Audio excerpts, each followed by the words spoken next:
Dobar dan, pozdravljeni še v mojem imenu. Predstavila bomo poroko škofa Matevža Ravnikarja. Slišali boste, da se spet pojavljajo neke osebe, na katere smo danes že večkrat naleteli, kar je dobro, ker boste jih že poznali. V poslednji volji in dveh kodicilih, ki jih je Matevž Ravnikar v nemškem jeziku zapisal maja 1844 in oktobra 1845, se zrcalijo njegova prepričanja in prizadevanja, ki jim je posvetil življenje.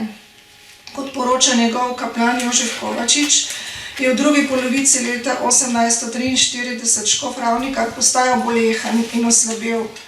Tudi hodil je vedno težje, za nekaj časa je obležal v bolniški postelji. V aprilu 1844 ga je nenadoma obšla huda omotica, a si je dokaj hitro opomogel. Morda je zato sklenil napisati oporoko. Oporoka je zapisana stvarno, svoje znatno premoženje pa je natančno razdelil tako, da bi služilo prebivalcem tržaško-koprske škofije, ki jo je vodil, in njegove rojstne župnije Vače. Pozabil ni niti svojih služabnikov in prijateljev.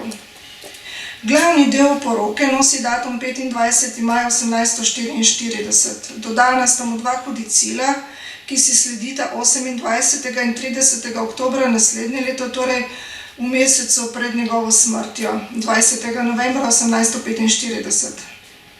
Oba dodatka k oporoki njegovo prvotno zapisano poslednjo voljo bolj dopolnjujeta kot spreminjata.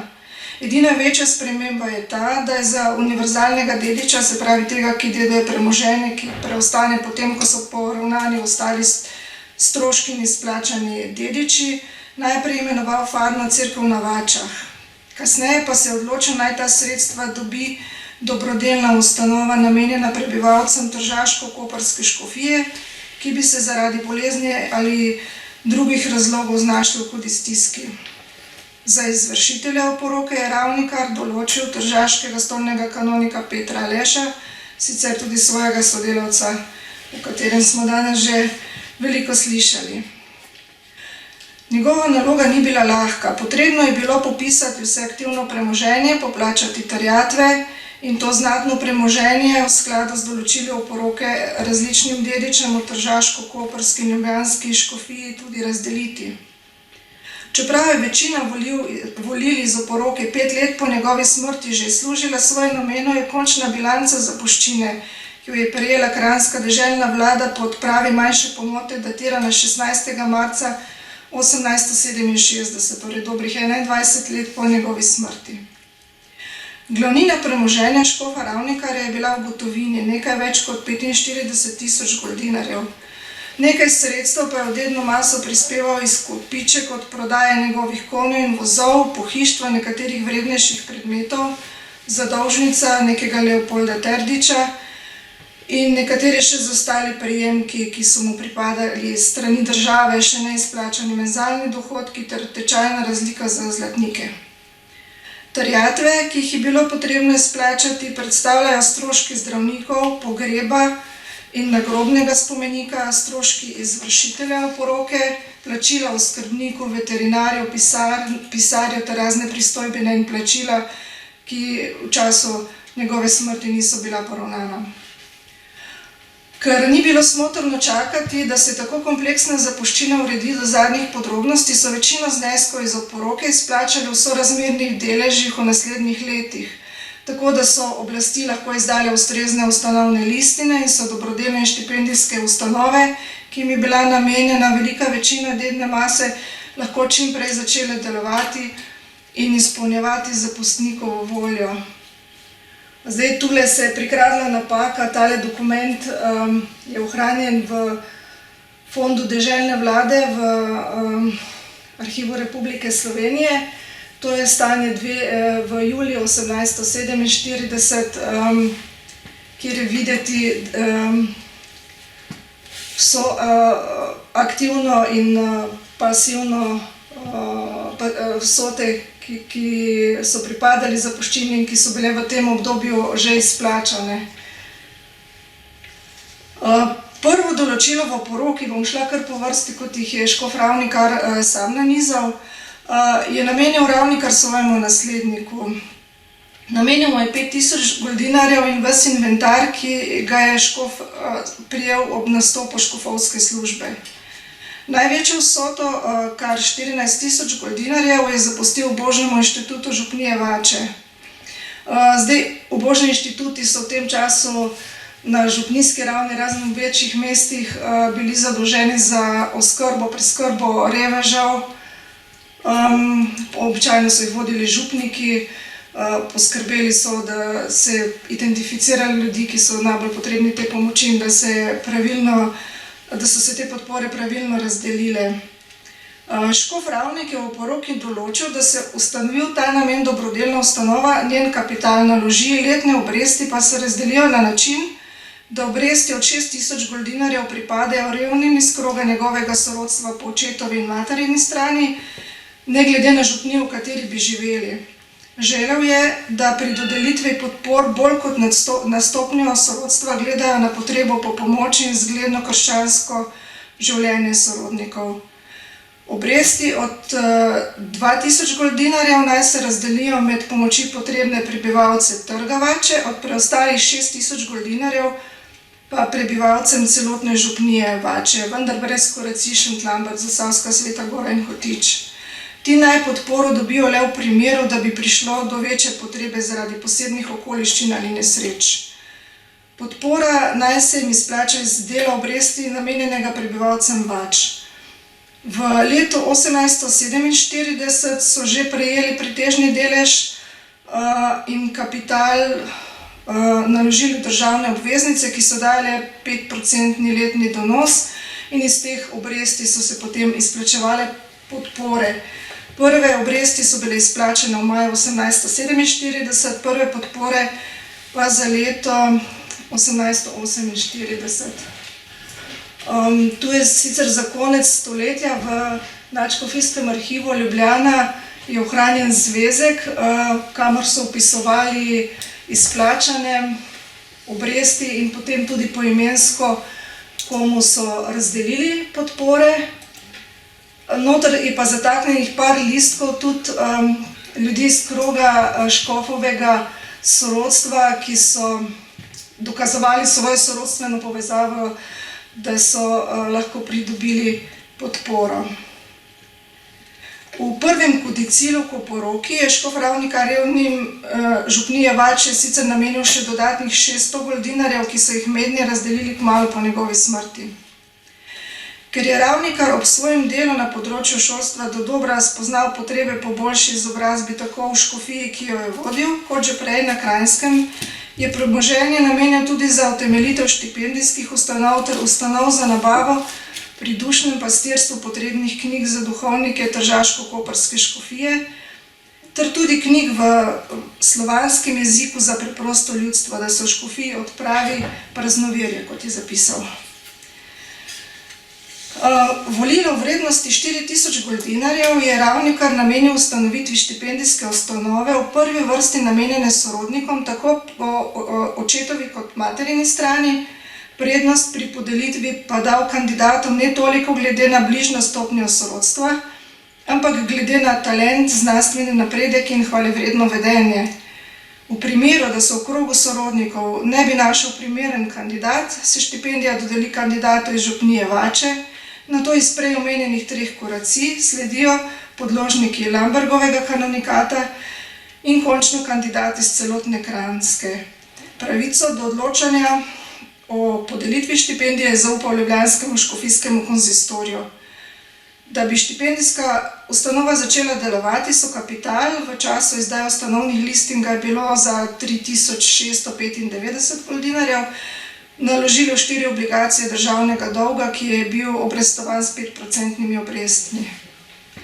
Aprila 1850 je deželno namestništvo za kranjsko ustanovo potrdilo in junija istega leta sta bila izbrana prva prejemnika.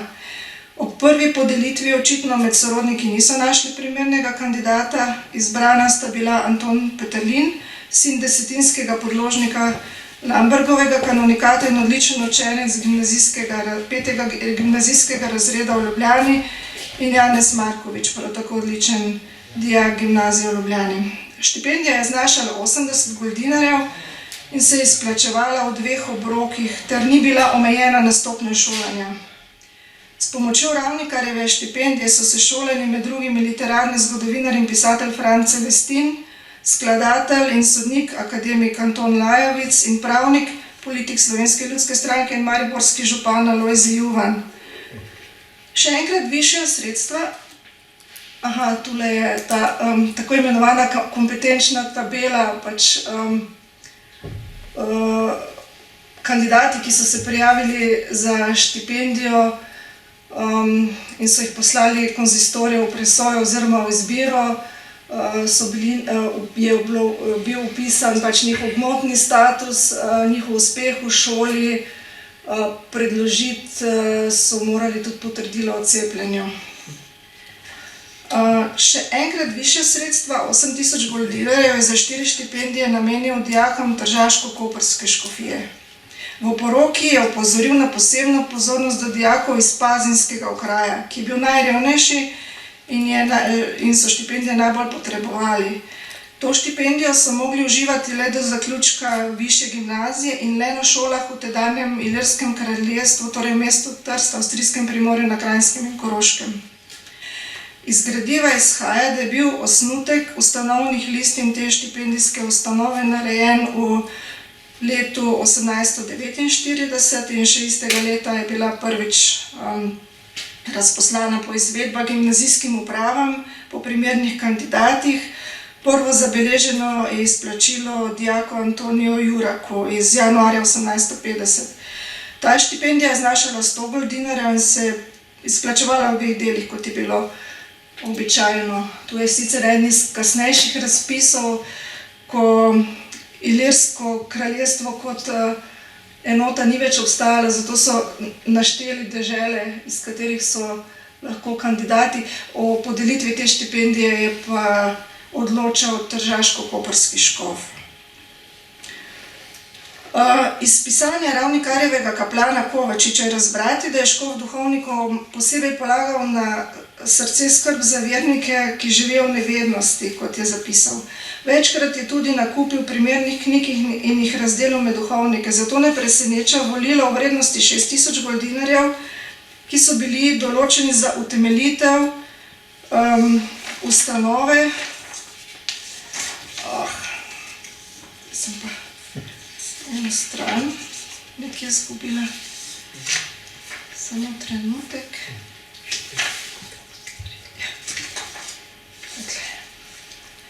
Za bogoslovne in dušno-pastirske knjige. Prednostno naj dobijo duhovniki, ki še ne nastopajo službo, in revni bogoslovci. Očitno je ustanova v letu 1850 že delovala.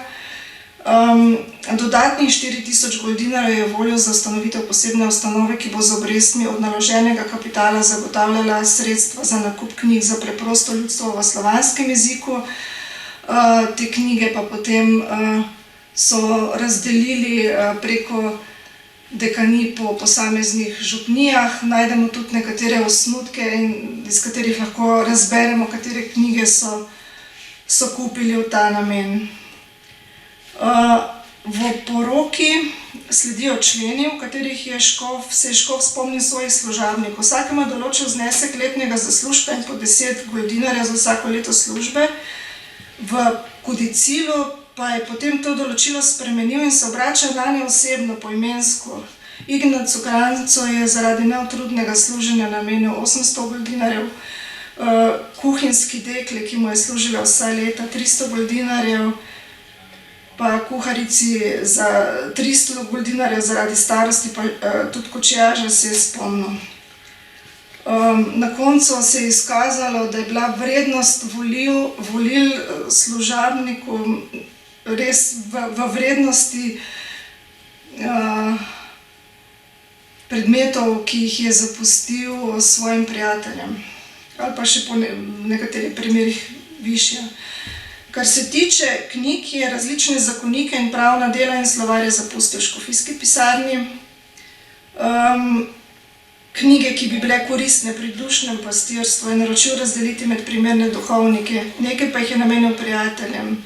Francoska dela škofijskemu kanclerju Dandriju, Prav tako je želel, da si on, Kovačič in Malič izberejo po eno knjigo brez omejitev.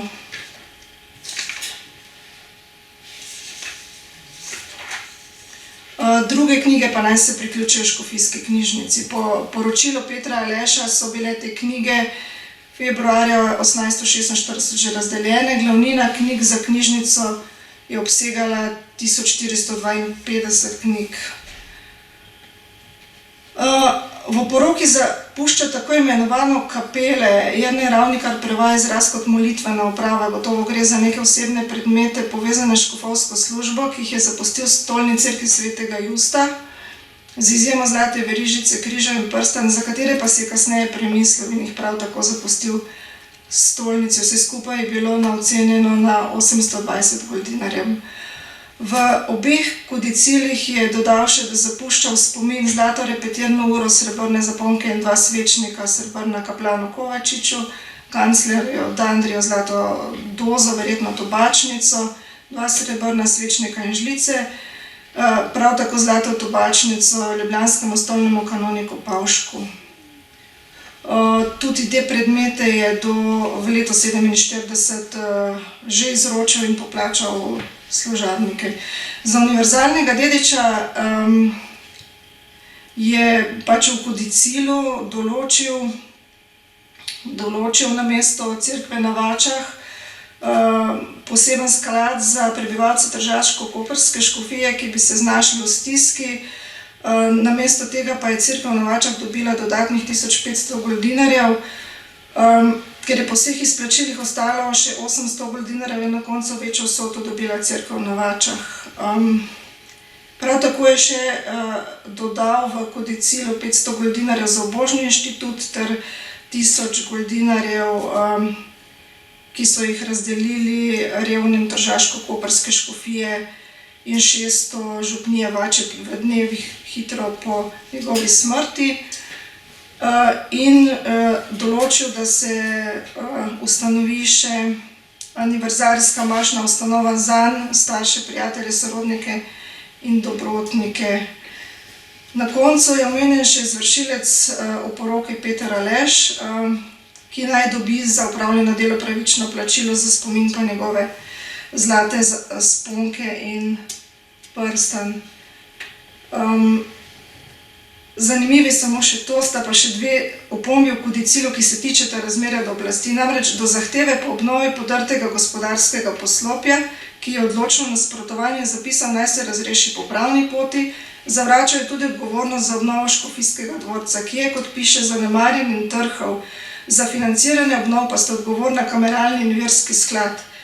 Prav tako se sklicuje, kar se tiče škofijskih nepremičnin v Škednju, na stanje, kot je bilo ob komisijskem prevzemu, in odločno zavrača kakršnekoli nepravične zahtevke do svojega premoženja. Izvršitelj oporoke je torej v relativno kratkem času poskrbel, da so se Ravnikarjeve želje uresničile. Kot rečeno, je pa zadnja dokončna bilanca šele iz leta 1867, kjer je na kratko povzeto po kategorijah, kako je bila dedna masa razdeljena. Hvala.